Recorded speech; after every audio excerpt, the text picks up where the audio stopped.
Rami dam હોય, Kadana dam હોય, Ukai dam હોય કે કરજણ ડેમ હોય, આજે આદિવાસી સમાજ અનેક રીતે પોતાના ગામથી વિભાજિત થયો છે, પોતાના સમાજથી વિભાજિત થયો છે, પોતાની સંસ્કૃતિથી વિભાજિત થયો, પોતાની પ્રકૃતિથી વિભાજિત થયો અને અમારા લોકોને આજે પણ નર્મદાનું પાણી નથી મળતું। ત્યારે આ સરકારને હવે અમે કહેવા માંગીએ છીએ, અમારો સમાજ હવે અધિકારોની વાત કરે છે, અમારા અધિકારો તમે અમને આપો, સંવિધાનમાં જે અમને પ્રાવધાન છે અમારી અનામત તમે અમને આપો, અમારી જમીનો તમે પ્રોજેક્ટના નામે છીનવવાની વાત કરો છો। ત્યારે આ મંચ પરથી કહેવા માંગીએ છે આંબા ડુંગરમાં જે 28 ગામોને તમે વિસ્થાપિત કરવા માટેનું જે ગેજેટ બહાર પાડ્યું છે, ત્યારે આ કવાંટની ધરતી પરથી ભારતીય જનતા પાર્ટીના તમામ નેતાઓને, એમના મુખ્યમંત્રીને, એમના નાયબ મુખ્યમંત્રીને આ મંચ પરથી કહેવા માંગુ છું, અમારા આંબા ડુંગરવાળાના એક પણ લોકોને તમે છંછેડશો તે દિવસે આંબા ડુંગરના લોકો માટે અમે અમારું ધડ આપી દેવા માટે પણ તૈયાર છે, છેલ્લા શ્વાસ સુધી અમે લડીશું। મને આ વિસ્તારમાં આવીને મંત્રીઓએ કીધું કે એનું દુકાન નથી।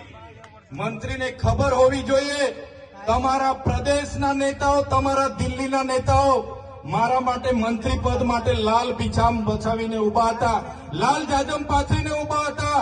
મને તમારા પ્રદેશના નેતા અને દિલ્હીના નેતાએ કીધું, ચૈતરભાઈ તમે આવો, તમને કાલે મંત્રીમાં અમે ઉપાડી લઈએ, કાલે મંત્રી બનાવી દઈએ, પણ આ ચૈતરભાઈ વસાવા મંત્રી તંત્રી મુખ્યમંત્રી માટે નથી, અમારા આદિવાસીઓ માટે લડવાવાળા નેતા છે। ત્યારે શું તમે દુકાનની વાત કરો છો, શું તમે ઉધારની વાત કરો છો?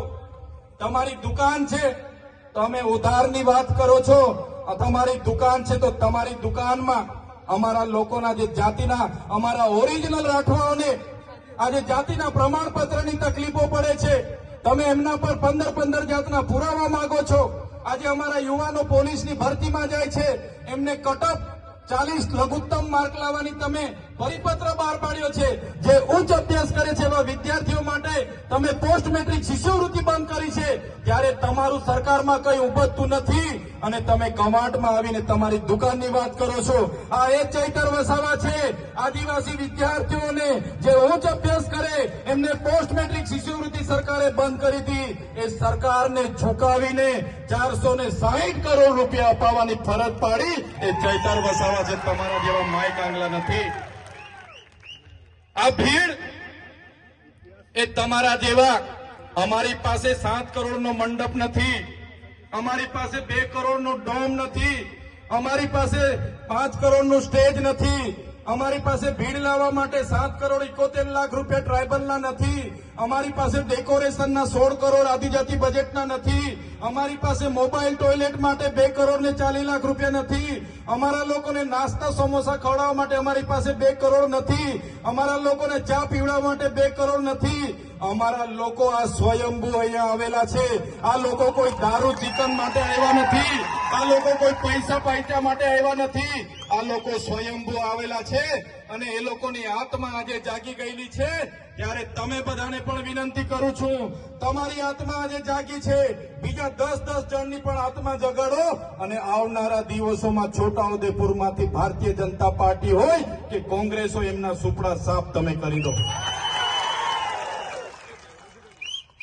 આઝાદીના 50 વર્ષ કોંગ્રેસનું શાસન હતું, એ જમાનામાં ડેમોની પરિયોજનાઓ બની, એમના એમઓયુ થયા, પ્રોજેક્ટો થયા, રોડ થયા, કોરિડોર થયા, નહેરો નીકળી, હાઈટેન્શન લાઈનો નીકળી અને બધા જ પ્રકારના પ્રોજેક્ટો થયા। એ જ પ્રકારે ભારતીય જનતા પાર્ટીની 30 વર્ષની શાસનમાં એનું અમલ થયું। આજ દિન સુધી પૈસા એક નથી લાગુ, અનુસૂચિત 5 લાગુ નથી, આપણને જે આર્ટિકલ 230, આર્ટિકલ 330, 332 અંતર્ગત શૈક્ષણિક અને રાજકીય અનામત મળ્યું છે, એને પણ આજે છીનવવાની વાત છે।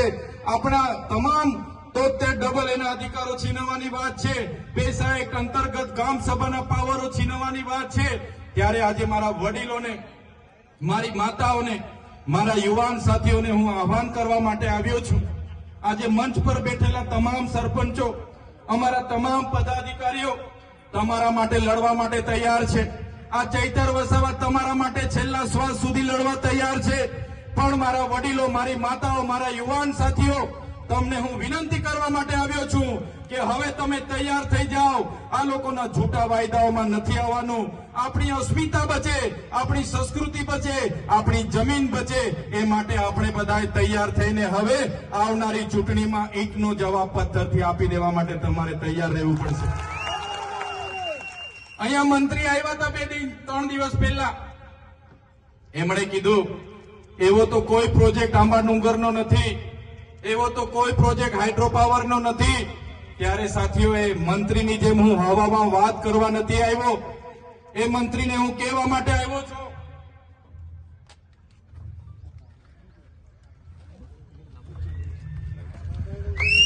આ એ જ કાગળ છે, એમની ભારતીય જનતા પાર્ટીનો ગેજેટ છે, જેમણે નોટિફિકેશનની તારીખ 25 સપ્ટેમ્બર 2020 ના રોજ આંબા ડુંગરની આજુબાજુના 28 ગામોને સંપાદિત કરવા માટેનો ગેજેટ બહાર પાડ્યો છે. મેં મંત્રીની જેમ હવામાં વાત નથી કરતો.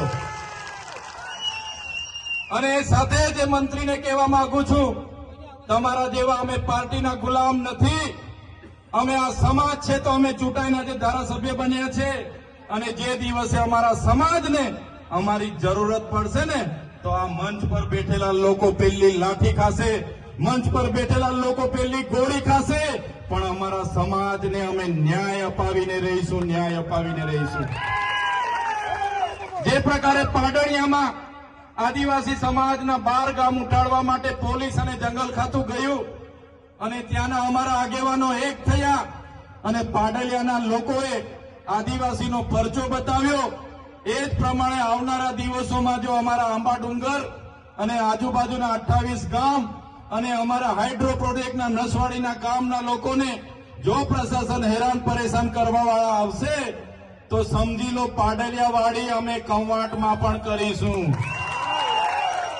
પાડલિયાવાડી કવાંટમાં પણ થશે. જે જંગલ ખાતાને પોલીસના માથા તૂટ્યા હતા, એ જ પ્રકારે આવનારા દિવસોમાં અમારા એક પણ આદિવાસી ખેડૂતને અહીંયા ખોટી રીતે હેરાન કર્યો છે, તો તમારા પણ અમે અહીંયા ભૂક્કા બોલાવી દઈશું.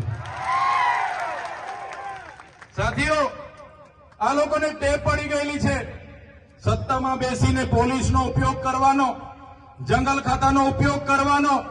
પણ આ મંચ પરથી કહેવા માંગુ છું, આજે જેટલા પણ આ કાર્યક્રમમાં પોલીસ વ્યવસ્થા માટે, કાયદો વ્યવસ્થા માટે ઉભા છે, પોલીસ માટે એકવાર જોરદાર તાળીઓ પાડી લો. જે પોલીસ અધિકારીઓ સંવિધાન પ્રમાણે સુરક્ષા, શાંતિ અને સલામતીનું કામ કરે છે, સેવાનું કામ કરે છે, એવા ઈમાનદાર, પ્રામાણિક અને નિષ્ઠાવાન પોલીસ અધિકારીઓને ચૈતર વસાવાના કળ ખાતે સલામ કરું છું મેં. પણ એ પોલીસ અધિકારીઓને પણ કહેવા માંગુ છું, જે ભ્રષ્ટાચારી છે, જે સાંસદ, ધારાસભ્ય, એમના મંત્રી તંત્ર, એમના ભાજપના નેતાઓના ઇશારે અમારા લોકોને હેરાન પરેશાન કરવાનું કામ કરે છે, એસી ચેમ્બરમાં બેઠેલા એસપીના ઇશારે, આઈજીના ઇશારે અહીંયા ખોટી રીતે દંડો ઉઘરાવે છે, રેડ પાડે છે, એ પોલીસ અધિકારીઓને પણ કહેવા માંગુ છું, અમારા લોકોને હેરાન પરેશાન કરવાનું છોડી દેજો, બંધ કરી દેજો. ખોટા કેસ કરવાનું બંધ કરી દેજો. નહીં તો જે દિવસે અમે રોડ પર ઉતરીશું ને, તે દિવસે તમારા બધા જ પોલીસ અધિકારીઓ જે એસી ચેમ્બરમાં બેસીને આદેશો કરે છે, એમના પણ અમે હિસાબ કિતાબ કરી દઈશું. સાથે જંગલ ખાતું, આ આદિ અનાદિકાળથી અમારો સમાજ આ જંગલમાં વસનારો છે. આદિવાસી એટલે આદિ અનાદિકાળથી વસનારો આદિવાસી. અને આદિવાસીએ આ જંગલો સાચવ્યા છે. આદિવાસીને દાંતણની જરૂર હોય તો દાંતણ ભાંગી લાવે, દાંડીની જરૂર હોય તો દાંડી તોડી લાવે, આદિવાસીને ફળની જરૂર હોય, પાંદડાની જરૂર હોય, ઘર માટેની લાકડાની જરૂર હોય, બળતણની જરૂર હોય, એટલું જ લાકડું લાવે અને આખું જંગલ અમારા આદિવાસી લોકોએ સાચવેલું છે. આ બહારથી આવેલા જંગલ ખાતાના લોકોને કહેવા માંગુ છું, તમારું જંગલ ખાતું 1927માં બન્યું છે. અમારો આદિવાસી આદિ અનાદિકાળથી હજારો વર્ષથી અહીંયા રહે છે.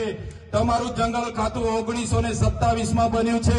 અમારા લોકોને જંગલ બચાવવાના નામે ખોટી રીતના હેરાન કરશો, પરેશાન કરશો, તો તે દિવસે અમે હકના નથી રહેવાના. અને તે દિવસે જો અમે રોડ પર ઉતરીશું, તો તમારા જંગલ ખાતા પણ અહીંયા નજરે નથી પડવાના.